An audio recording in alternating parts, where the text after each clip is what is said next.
Hey there, my name is Heather Feather. I am the owner of Rare Bird Medicine, and today's topic is letting go. Is there anything that you need to let go of, or that it might serve you to let go? I often say you don't need to do anything because you're going to die. But is there anything that it would serve you to let go of? I'm talking about several things. I'm talking about relationships. I'm talking about attitudes, beliefs. I'm talking about spaces, locations. There can be a lot of different things in our physical environment and world that it would serve us to let go of. Some things it's really challenging to let go of. A long-held wish that doesn't get fulfilled can be an example. I think one of the funnier things that we talk about letting go of is the dead. It's a common here at our school to talk about, I've got to let them go. They are lost. I've lost them. Heather's used this language before. I'm not judging it. But we often talk of the dead as if they're lost, even though many, self included, believe in the concept of spirit or the concept of a soul. And if you have a spirit or if you have soul, where did it get lost to? Did it fall in a black hole? Is it under the rug now? Like, where did that lost spirit go? So it's interesting how our languaging around death will be like, we act as if it's something we have to surrender. I would say the polar opposite. I would say a dead person is more bioavailable to you or more readily available to you in your life than they were when they were alive. If I called my mother when she was alive in her flesh costume, she might be in the restroom when I call her on the phone and she's not available. But now that she's been gone for 2.5 decades, at any point during that period, I've been able to call her and immediately have access to her. I do believe we have multi-locality in spirit and we're able to be in multiple places at once. Personal philosophy, teach their own. But so I would say when it comes to the dead, don't worry about letting them go. They're more available to you than ever. I would say keep the relationship alive. Keep talking to them. Know that they're there in these huge pivotal moments in your life. Know that they see what's going on. If you follow any mediums out there in the world, that's mainly what they come to communicate as a bridge or a psychopomp between the living and the dead is they see these momentous occasions that are occurring. They saw your child be born. They saw you get married. They're still with you. However, when it comes to your actual life, there can be lots of things that it will serve to let go of.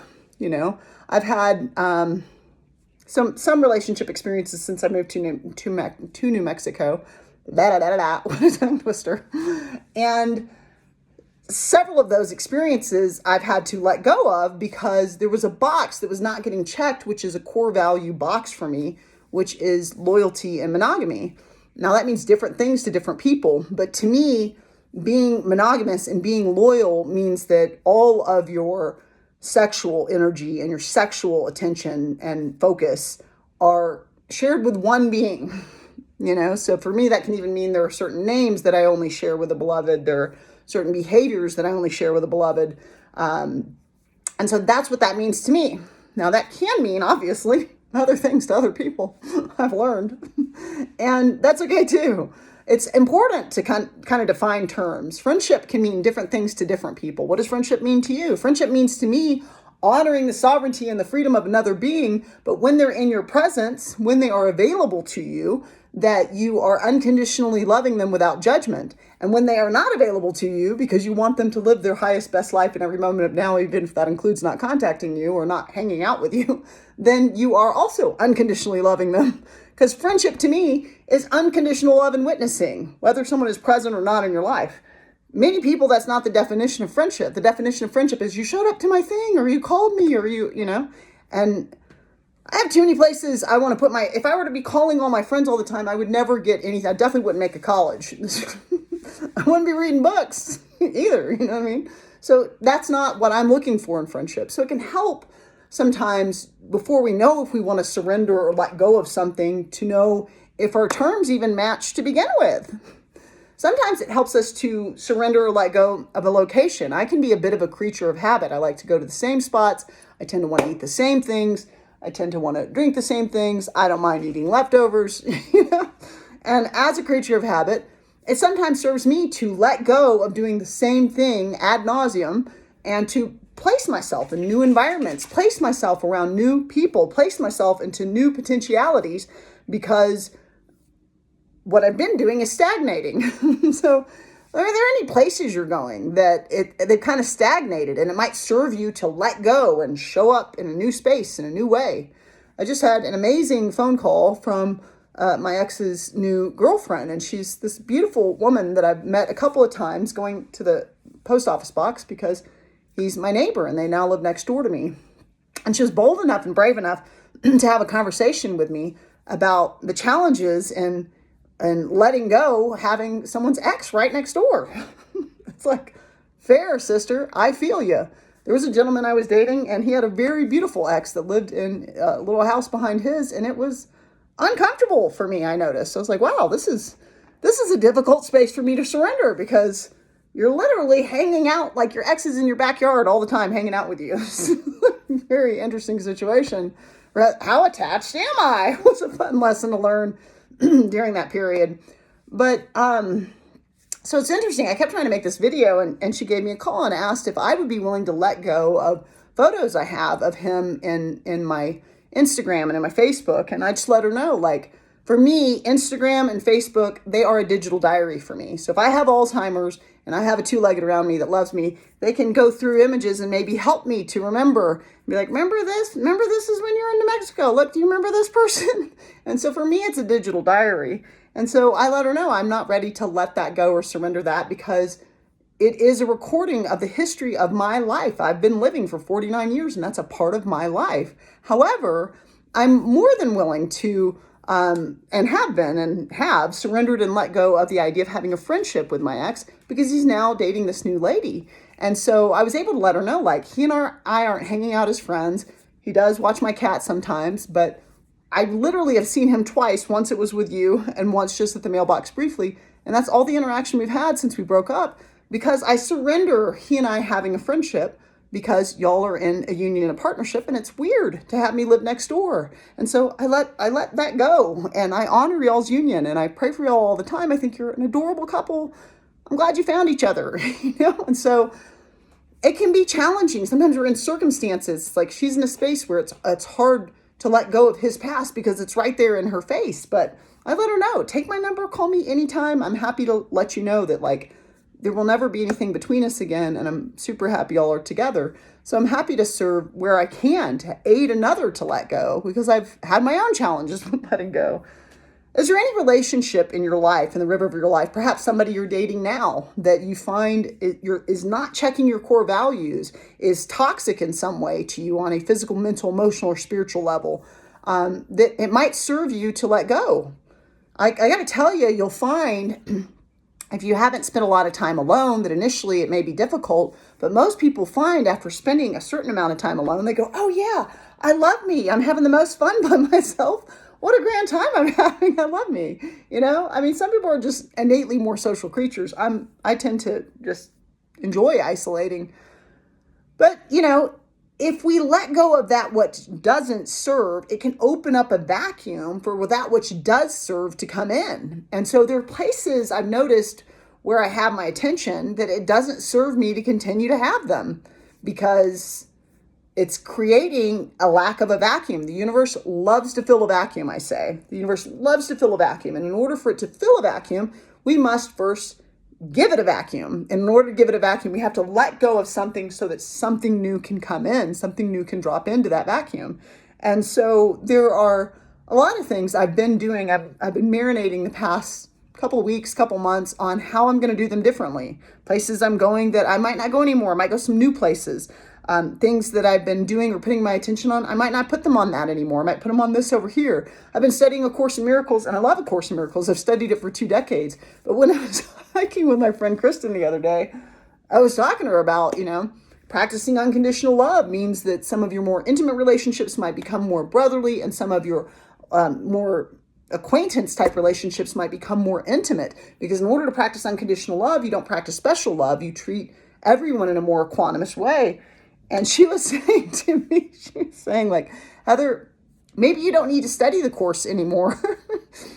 If you're already somebody that's liberally applying unconditional love and practicing that every day, maybe it's time to study a new text. She was cracking me up the whole time she was here. It was just making me laugh so hard. I was like, oh my God, valid point. What is the thing I really need to learn now? I've been studying this for decades. I think I get, I think I get the principles of it. But is there anything that you need to surrender? Is there something you've been studying, something you've been doing that you've maybe come into mastery with? You've given it 10,000 hours and you can let go of the need to constantly cling to that concept, and it's time to learn something new. There's a place right up the road from me where they teach guitar. So I've been considering, letting go of the idea that Heather is not a musical creature. I should never be singing. I should not. I make noise. I'm not a songstress. I've been considering giving myself in the coming year vocal lessons and guitar lessons and being able to be in medicine circles and feeling more attuned to what I believe we all hold, which is musical and artistic gifts within. And so I have to let go of this old false idea, this old false belief that Heather is not a musical being. Are there any beliefs you hold about yourself? I'm unlovable. I'm unworthy. People don't get me. They don't understand. Are those beliefs working for you? Maybe it's time to let those go. Maybe it's time to adopt a new idea of like, people really get me. They really, I feel like people really hear me and they understand me. And I feel like I'm really hearing and understanding others very well. What a novel idea. Are there any attitudes, that you're holding that it would serve you to let go of? I don't know if I want to let go of this one yet. I'm marinating a bunch, but like the idea of relationship, I constantly think I want to be in union and romantic relationship and partnership. And many of the experiences I've had in the past year really caused me to go, maybe I just need to let go of the idea of ever being in a romantic relationship again. Because I really love my own company and I have lots of fun things to do. And I tend to, get into relationships and then cycle back out of them because it's like, this doesn't match my core values. And that's okay. I'm grateful for the learning every time. Thank you, every being I've ever been with. You've taught me so much if I but reflect. But sometimes it serves to really check in with what is it I truly, truly, truly am seeking? What do I truly want? And is there anything that I'm holding on to that does not serve that aim? Is there a romantic relationship that doesn't serve where I say I'm headed? Is there a friendship or several friendships that don't serve where it is I say I'm headed? This does not serve me. I've been in plenty of different dynamics and relationships, not because people are bad, not because they're wrong. They're the light of love. They're the light of God. They're the light of truth is what I would call them at the root.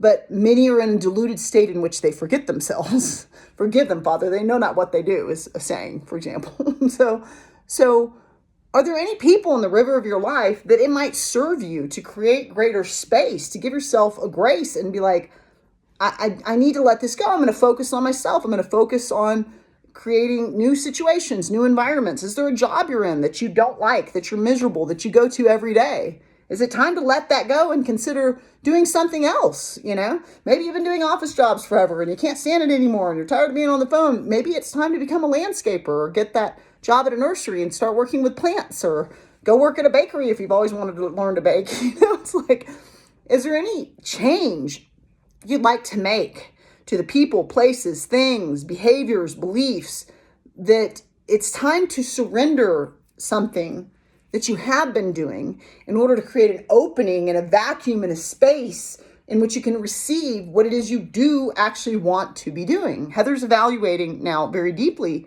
because I'm right on the precipice of retiring at the end of this year.